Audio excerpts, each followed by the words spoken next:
Thank you, Mr. Chair.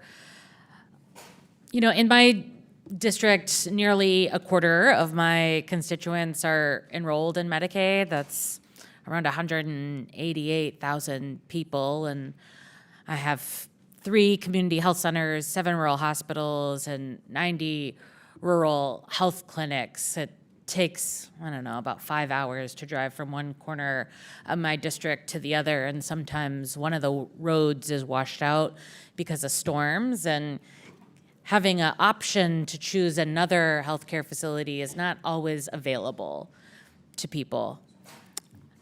And Medicaid, for not only the individuals who receive those benefits, but also for the health clinics and the hospitals, is a lifeline.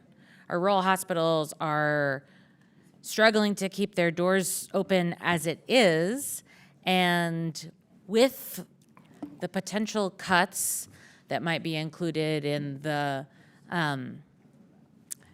budget instructions for this reconciliation package, my rural health system threatens to flounder.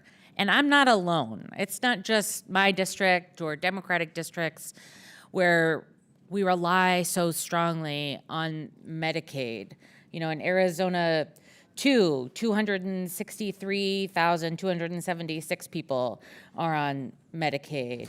In North Carolina, 201,163 people are on Medicaid. In Louisiana, 265,604 people are on Medicaid. And though the rural health centers, the hospitals, the doctor's offices that serve those patients rely on Medicaid too. And, you know, our neighbors, our healthcare providers, our community members are telling me at the town halls we do in our districts and the emails they send to our office, in the meetings we have, that they are worried. They are worried that cutting $880 billion from the Energy and Commerce Subcommittee will mean cuts to Medicaid. In fact, the Congressional Budget Office has said that those level of cuts are not possible without significant programmatic changes and benefit cuts to Medicaid.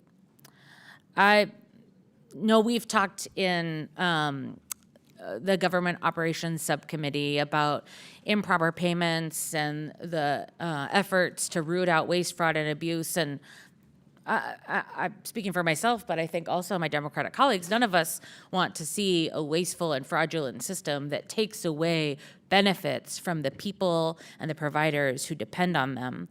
But in Washington State, we talked to our healthcare authority, and of the 2 million Medicaid payments, only 30 to 40% of the fraudulent or improper allegations were proven credible, which is a 0.0002% fraud rate. That's a pretty satisfying rate. And I've heard colleagues on the other side say that they're not actually trying to cut Medicaid, which I hope is the truth. And this simple amendment says that if the administration makes any cuts to Medicaid or Medicare, it requires the immediate expiration of the Republican budget cuts.